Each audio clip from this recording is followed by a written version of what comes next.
I liked the idea of being able to work on a queer forward piece, and quite honestly, I've known Clarity and I've known the script for a long time, and I really liked the evolution of it. I liked the pacing and the structure of it, and I liked the idea that we could do a historical drama as a horror film.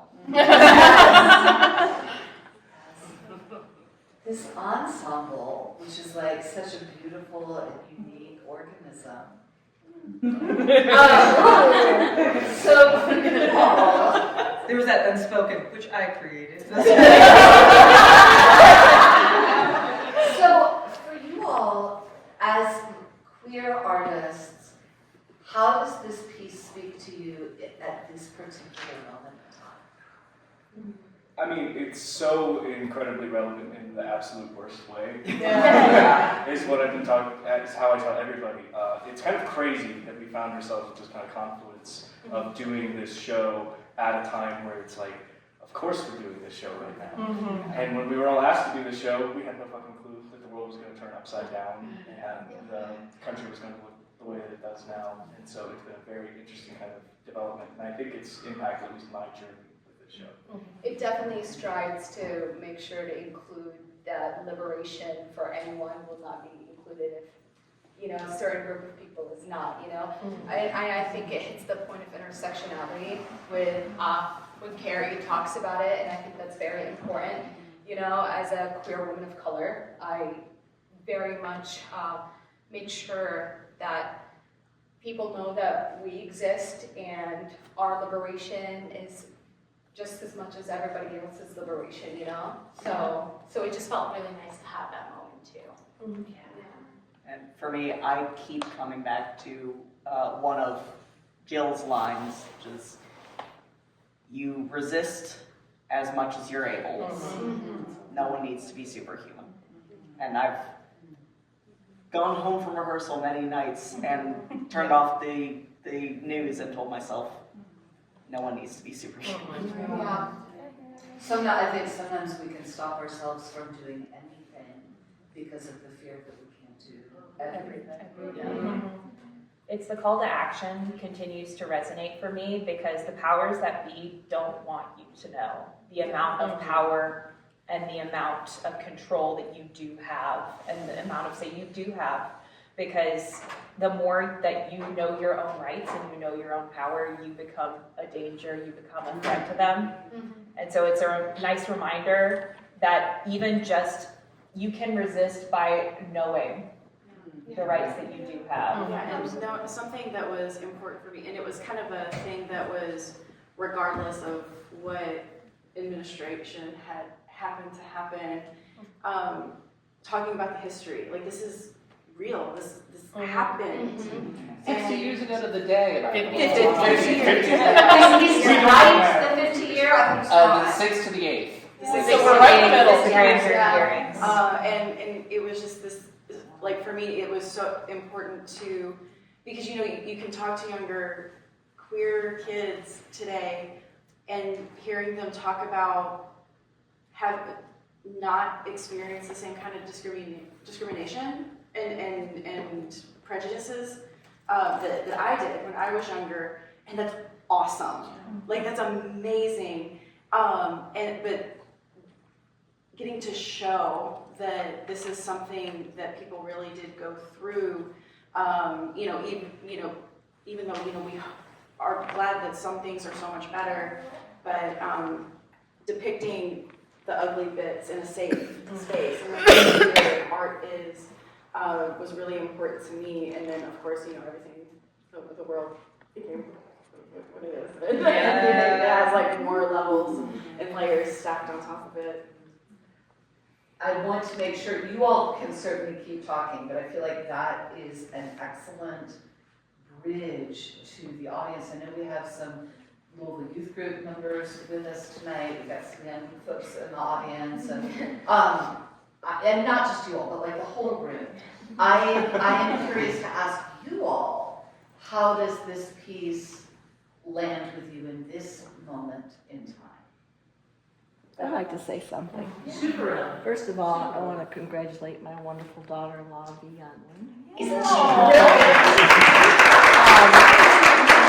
was actually a student at Eastern Kentucky University in Richmond in 1974. I had openly gay women on my dormitory floor. I had no idea about this, not even a clue. So that just shows, the power of communications. Now we have the internet, we have everything at our fingertips. As a student in 1974, clueless. I didn't know anything about this till tonight. So I think it really impacts me to know, even though this happened and it was 50 years ago, roughly, it's still so poignant for what's going on today. It makes me very sad.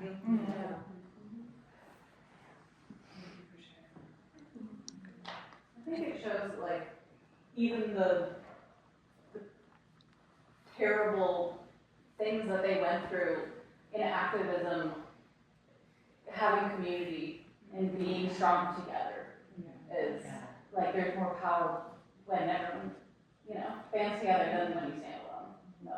Yeah, when early in the first act, Jill talks about that. There's always community. There's always community. There's a reason all those scenes we refer to the setting as the collective. It's not just a living room, it is a meeting place. It is a communal gathering place. And I can speak, I think, a little bit for V in knowing that because there are so many moments of sadness and grief in this play around being queer, having those moments where there is so much joy and finding lightness, where you're able to find it, again, helps you along the way as far as resisting, as far as you're able.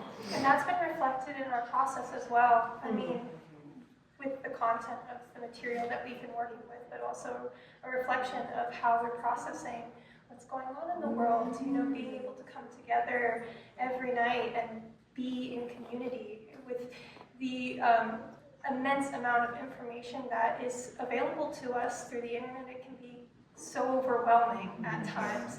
And it's really struck me that in the rehearsal process, still the strongest and most supported I feel is when I'm in the space with these people. To change gears a little, I would love to ask you, Daniel, from the visual perspective, what did you think about and in talking with the team about how you wanted it to look and feel? Okay.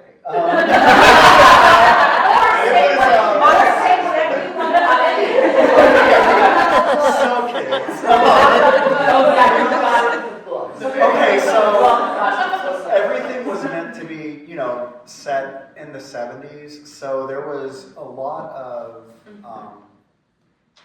at home in my bedroom on my computer researching what book covers looked like back then, and if anyone saw the book covers, there's Easter eggs in every one. Yeah. We have different challenges. Me can do it. Grab the grand jury one. But it was fun. It was a lot of fun. That's where I'm in my element. I do work as a graphic designer. I just wanted to walk out and say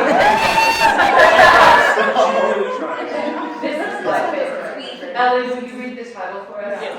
We can do it. Applying French revolutionary practices to feminism in America today. Forward contributed by Shannon, Woolley, Allison. Author Vidalia V. Unwin. You can see about the author on the back. mine's not as interesting. It's not. That's just a real book. Yeah. My favorite is that Nour, she kept trying to bring this book on stage Every time. We had to start we'd be doing notes and she's like, Nour, lose the book.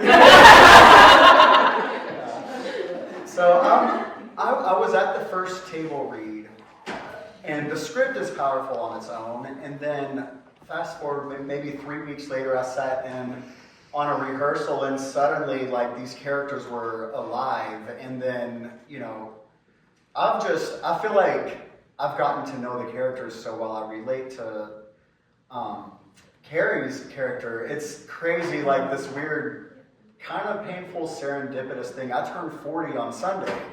And the line where he never saw 40 years old, but every time I hear that, I'm like, oh, it just like rips my heart out. And then the scene with your father, like, you know, when I went through that with my parents, you know, I felt that really deeply. And then I had an aunt who I went to who was just everything to me. She passed away at 6 a.m. today. So it's, you know, the one who... Did you say something? she carried me emotionally when I went through that with my parents. And my parents and I get along great now. You know, it's, you know, but for 7 or 8 years, I maybe saw them for 10 hours a year. And so it's like that character, I don't know.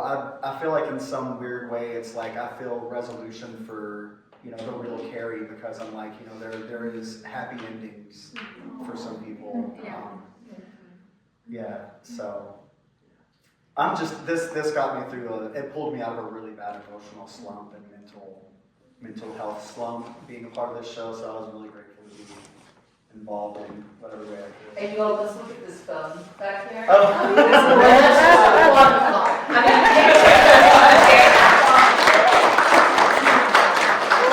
That out of soap.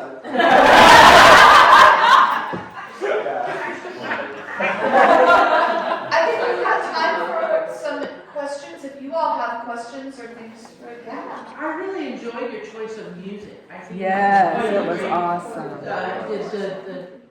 Who all contributed music to it? Almost primarily Laura Ellis, except for what I dubbed the Wub Wub, which is a section of a Pink Floyd song. Pink Floyd, But otherwise, no, it's all Laura, who sadly cannot be here this evening. But Yeah, Laura Ellis does not, pretty much any play you see. Yeah, I is love the like 70s Laura music Ellis. and music. It was really good transition music too. Yeah. We were really vying for Sweet Caroline to be in here. And she rightly did not take us up on that. But maybe for the best. Yeah, probably. You just hear from backstage.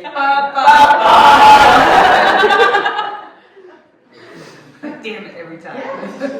I just want to say it was another great play by Looking for Lilith, and informative. I didn't know anything about the Lexington Six, and it made me think about, the FBI coming in and ruining somebody's life, and I was really into it. I was watching the play, and all of a sudden I was really in the play.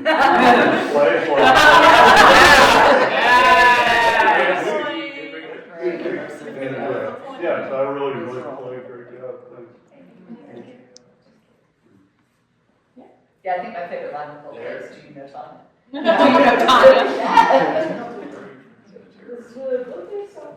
Based off of a real story?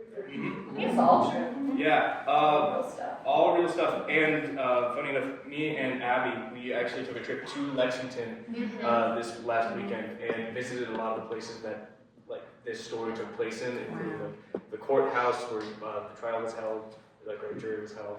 We were able, wildly enough, in the book is the literal address that most of the collective took place at. And so we were able to visit that, and there was this really crazy moment of connecting with these were just kids. These were a bunch of college kids, and they were dealing with something that is so impossible to really conceive, given my life experiences. And also Nancy's monologue, she said that verbatim. That's verbatim. Yeah. So They talked about the history. A lot of that That was for real. A lot of the transcripts. Yeah. Clarity did her homework. Yeah, I think Clarity had said, correct me if I'm wrong, Cass, 70% of those grand jury were verbatim. And our roles came with lots of homework, lots of Clarity set us up as playwright and dramaturg. Do you all get to meet and interact with any of the members or anyone who's certain law? No pressure. Tomorrow night, yeah. So Jill Raymond, will be joining us tomorrow evening. I will actually get to have dinner with her. But yeah, she's coming into town and she is going to see the show and will be participating in a TalkBack tomorrow as well. So come back again. Come back again! Yeah, tell everybody you know. And I can't speak highly enough about Jen Bartlett, who is an oral historian at UAK, has been an incredible resource because actually in the 1980s they did an entire oral history project with just about every leading player that you saw in the script today. Like even she mentions her once in the script, but Jill's sister Lori Raymond. Obviously they were very close because their parents died when they were pretty young, close to their grandmother Dorothy. But like Sally, every single person, even Siler has an oral history, which is just kind of crazy for us to find out. We're like, it's like the history does not support Siler or Judge Moynihan at all, and they still have an oral history. But yeah, if you're ever interested, it is a little bit difficult to get a hold of them because they do have to ask permission from the people who are being interviewed, but you can actually go onto UK's website and request the restricted ones, and not all of them are restricted. For example, Robert Sedler's is completely free to the public to access. And so is Carrie's. So he died. Yeah. Are you nervous about playing her in front of her? Oh, so much. We're all so scared. Like you've taken It will be the easy most to cry traumatic tomorrow. moment of your life and made an entertainment. Just sit through that for 2 hours. And that's like a looking for Lilith rite of passage. Confronted someone in the audience whose characters you've done it before. But truly, these people are extraordinary. Like, I don't know if it's mentioned anywhere in the script, but Carrie was the youngest out of the 6 of them. He was 19 when this happened. Jill was the oldest, which is why she was the beer fairy throughout the show. Was 23 when all of this happened. Well, wise. The matriarch at 23. But just like, I have to know within myself that the amount more and more as I was digging into Jill's history and into the script is I'm like, I feel like very much a kinship with this person who is so incredibly smart, but is often a quieter voice in the room until she has the information. But listen, you mess with her friends and she is ready to throw hands and fight for what she believes in. And she really is like a boots on the ground, you know, I'm not going to talk about resisting, I'm just going to do it. Another question. Yeah. Hi. I really, the play was great. It really felt like such a good representation of, you know, that period of time in those people's lives. You know, like I felt that these were real people, but I also like felt the characters, you know, and I was there. When they were like, everybody in here is a jury, I was like, oh, that's crazy. And when Casey, you were like, is no one gonna answer my question? I was like, damn it, I haven't been finished.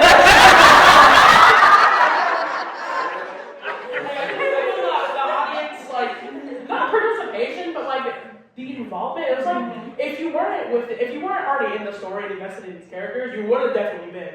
At least by like when they were like, you're the jury, you're watching this, you're answering for this, but not talking. Do you know? Lesbian three. When they look at me with that line, I just have to be like, oh my god. Oh, I would break every single time. My favorite line in the play, though, is, and I think you have to say it twice, is, are your friends into terrorism? Which is actually something that they ask. And like, you have That's to the say real if question. an FBI agent showed up at your house and were like, are you and your friends into terrorism? You'd be like, get out, dude. Someone in the audience said yes yesterday. That was my friend. It's a little light domestic terrorism. But very genuinely, we were trying to go for emotional immersion. Like there were too many moving parts to this play to be able to build a set that was going to immerse you in the time period. There was too much movement to get like period correct set pieces and furniture and to have doing costume changes, put everyone in costume. So rather than do that, we tried to immerse people in the emotion of it. And I felt like that was a more profound way to do it. So the flashlights and looking at the audience was just trying to play to that. So. And I should say, as an actor that has to directly stare at people and talk to them for a very long monologue, it's great for you guys. I'm so happy for that. But it's also really great for me. It's like I get to see you guys and I get to be like, these are people that I'm going to try to connect with, and I'm asking you the question.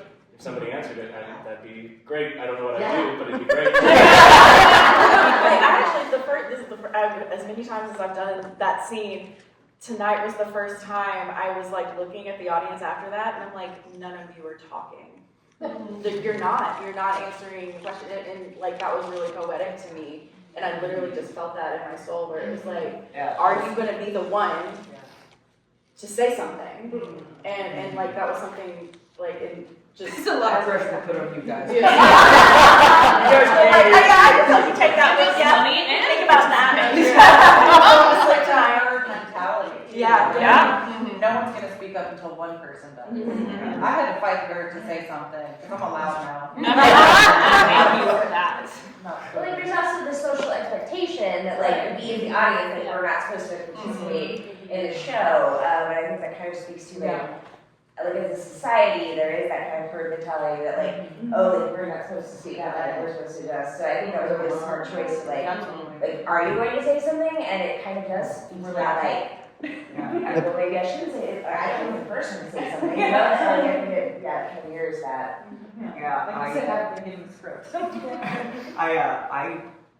feel like I relate that to the parts that are in the book, The Lexington Six, about the grand jury and like why they reacted the way that they did to the Lexington Six. And for them too, it was a lot of like, well, this society is telling me that the government knows what it's doing. These are smart, responsible people. And these are just kids who are lecturing us about how the grand jury is supposed to work. They're actually right about how the grand jury is supposed to work, but if it's their word against the FBI, the Foreman AG and the rest of the grand jury, they were like, well, I don't like being lectured about medieval England. In the early days of English, the 1700s. Yeah, just to speak to that, I think what Lilith does really successfully is like creating pieces and putting on pieces that don't necessarily transport you to a different world, but helps us to really rethink how we transform the world that we're in. And it challenges you not to just sit back in your seat and watch, but to really think critically about your role in the society that we're in as well. Sarah B, that was going to be my last question. The stage manager let me know we have time for like one more. Where is that stage manager? I was going to say, Lilith, why is this a Lilith show? But Sarah already answered it. Sorry. So yes, final question. So the line about bisexuals.